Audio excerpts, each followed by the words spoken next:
Шұңғат Шегемұлы, мына Алматыдағы шеру және тәртіпсіздіктерден кейін қамауға алынғандар отырған С-18 түрмесіне кіріп шықтыңыз. Іштегі жағдайды сипаттап беріңізші. Көрініс өте адамның жүрегіне тиетін көрініс. Өткен себебі, мысалға, мен күтіп тұрдым өз адамдарымды, екі баламды күтіп тұрдым.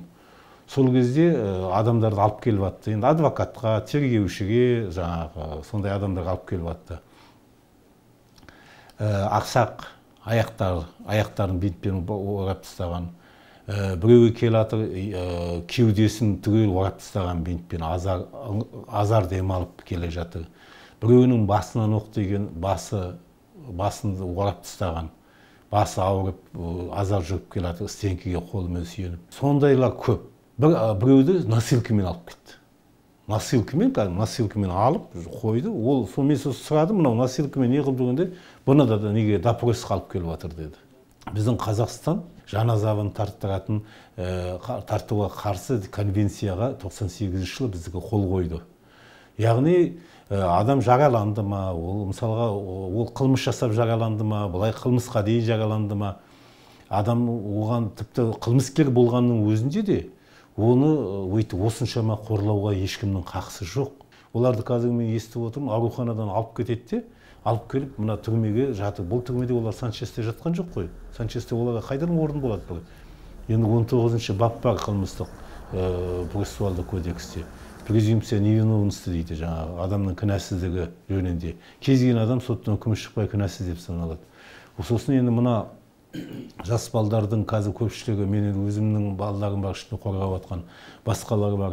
Олардың барлығы бірдей қолына қару алып ДВД-ға шабуыл жасағандар емес қой.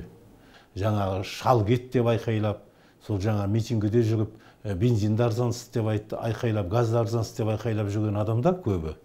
Олардың ішінде жаңағы атып, мылтықпен, қарумен атып, жаңағы не қылғанда оларды күтіп отқан жоқ қашан бізді тұтқындайды деп. Оларды атылғаннан өлгені бар, өлмегеннің бәрі баяғыда қашып кетті ғой, даже өліктерін алып қашып кетті. Оған даже кімнің, президенттің, Тоқаевтың өзі де айтты ғой, бұлар өліктерін алып кетіп қашып кеткен деп. Ол өлігін алып қашып кеткен адам, ол өздерін баяғыда жасырды ғой басқа жаққа апарып. Алма ұсталып жатқанда олар қашпайтын адамдар, қылмыс жасамаған адамдар үйінен алып кетіп жатыр, больницадан алып кетіп жатыр. Сосын енді менің өзі екі балам, жаңағы сөйлескен екі балам айтады. Кәдімгідей 3 күн, 2 күн дейді да, кәдімгі 2 күн оқ сатып тұрып сабады дейді, кәдімгі қан дәретке бардық дейді, қан дәретке даже бардық дейді. БЧТ-ны шығарып сабады дейді. Сондағы не қылғаны дейді, жаңағы айт, анан айт, мынан айт, біз митингіге шығып, митингіде жүрген адамдарымыз дейді, бізге талап қояды дейді, жаңағы террористердің атын айт, анан айт, мынан айт деп. Біз оларды қайдан танимыз дейді, олар көрмеген адамдарымыз. Сосын өтіріктен айта салған, біреу ішіне мен өтірік айта салған, көрдім бір екеуі арабша сөйлеп жүреді деп.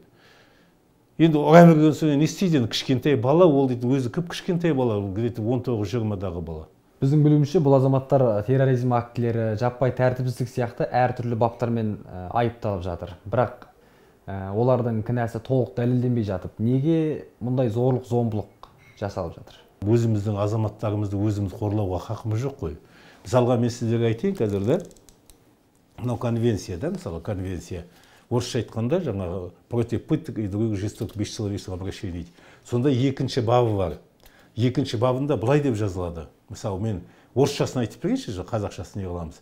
Никакие исключительные обстоятельства, какими бы они ни были, будь то состояние войны или угроза войны, внутренняя политическая нестабильность или другое чрезвычайное положение не могут служить оправданием пыток дейді.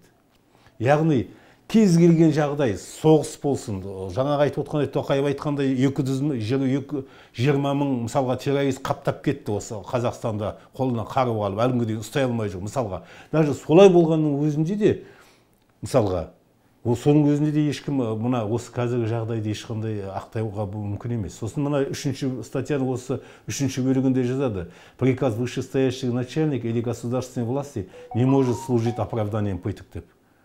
Яғни, тіпті саған президент айтса да, сен ондайды қақың жоқ біреуді пытать етуге, мысалға. Мына заң бойынша международный конвенция бұл дейтін, жай емес бұл. Бұл бойынша кез келген адамды сотқа тарталады ертең. Адам халықтың жүрегіне жол таппай, мысалға, билік. Халықты бұлай қорқытып сен ешқашан ұстай алмайсың. Ондай болмайды, ондай тарихта да болған жоқ даже. ол даже ал жақсы 1905 жылы патша үкіметі ана қанды жексенбі деген орыстардың ал қырды атты.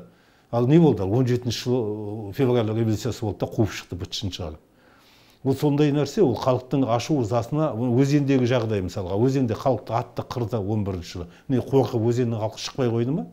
Міне тағы да шықты, тағы да шыға береді. Ол өйтіп ешкімді қорқыта алмайсың. Ол үшін сен ана халықпен күреспе сен. Халық митингге шыққан халықпен күреспе. Сол митингге не үшін шықты, сонымен күрес.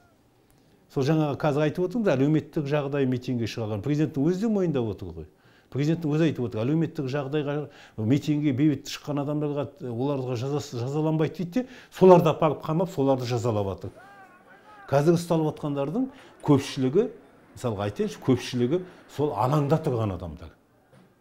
Сол алаңда тұрып бір-бірін суретке түсіреді ғой, сол сурет бойынша тек әкеліп те қамап жатыр. Сосын сол алаңда тұрғанда көбі жараланған ғой. Атана басынан оқ деген айтып отырмын мен саған, қолына жалау ұстап алаңда жүрген бала, қолында қызыл көк жалауы бар. Соның басынан кім атып отыр? Қандай адам атып отыр? Қылмыс қой ол дейді. Ол жалау ұстаған адамдан қандай қолында автомат жоқ қой оның. Ал бүгін прокуратураның жедел желісі жарияланды. Егер азаптау болса, ұстау кезінде құқықтарыңыз бұзылса, хабарласыңыздар деген сипатта.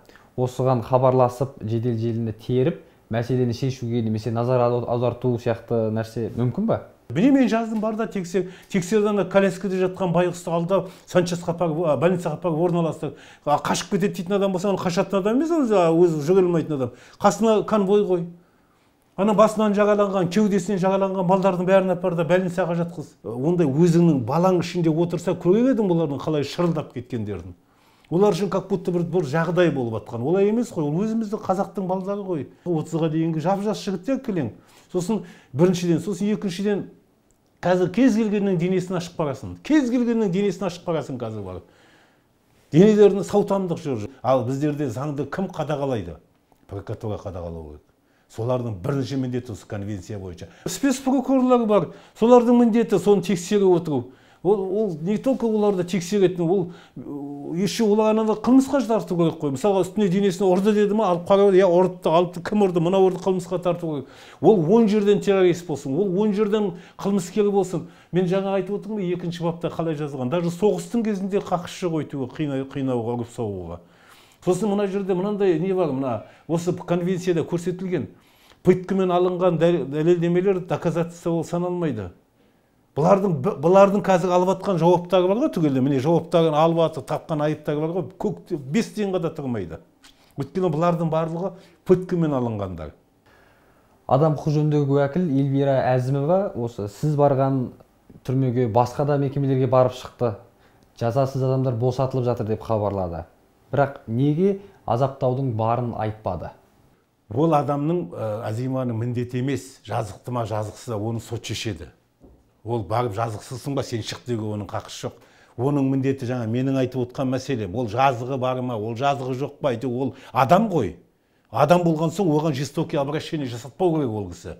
Ол кісі барып ана ішінде жатқан, ауырып жатқан жаңа оқ тиген адамдардың бәрін шығарып тұру керек больницаға. Құдай конечно ішіндегі Санческе орын болмаса, орын болса Санческе жатқызу керек. Болмаса больницаға жатқызу керек. Тіпті бір больницаны босатта соның айналасынан күзет қойып ішіне салғыз дәрігерлік көмек көрсет адамдарға. Өзіңіз ойлап көріңізші, тіпті даже қолыңның пышақ кесіп кеткенде қанша қалай жаның шығып кете жаздайды. Сен ойлашы, оқ тиген адамдар. Оқ тиген адамдар ғой жаңағы бастарына оқ тиген, іштеріне оқ тиген адамдар. Сол адамдарды қалай больницадан алып кетеді, ел болмаса аяқ қолдар сынған адамдар. Ол әйелдің жұмысы соның ішіндегі адамдардың адамгершілік қасиеттерін қорламау, ұрып соқпау, ұрып соққан болса соларды жазаға тартқызу. Адвокаттардың жұмысына қатысты сұрақ қояйын. Сіздердің мына қорғауларыңыздағы адамдарға кіріп шығу, сөйлесу мәселесі қалай болып жатыр? Кедергі бар ма? Мен департамент полицияға кіре алмаймын тергеушіге. Өйткені кіргізбейді адвокаттарды. Вот ең бірінші жаман нәрсе.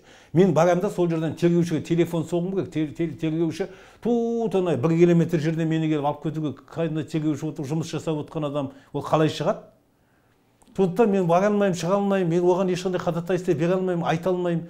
Вот осындай қиын жағдай біріншіден. Сосын енді следственный изоляторда енді адамның көптігі, кеше мен отырғанда 2 адамды алып келіп еді, оған айтты, орын жоқ деп қабылдамай тастады 2 адамды.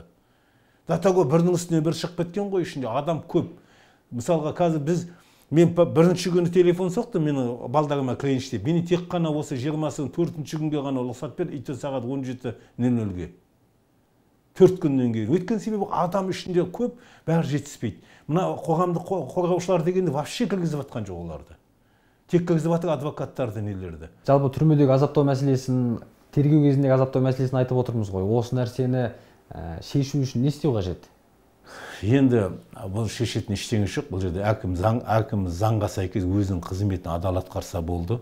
Түрменің бастығы түрменің ішінде адамдарды ұрып соғуға жол бермеу керек. Прокурордың жұмысы тексеру керек. Ұрып соққан адамдар қылмыстық жауапкершілікке тарту керек. Болды, біреуін қылмыстық жауапкершілікке тартшы, осы факті бойынша қазір. Бір жаңа ұрып соққан оперді. Ертең бір адам маңына жоламайды. Кінәсі болса жазасын сотта алады да. Оған дейін бұларды ешкім ұрып соғуға хақысы жоқ қой.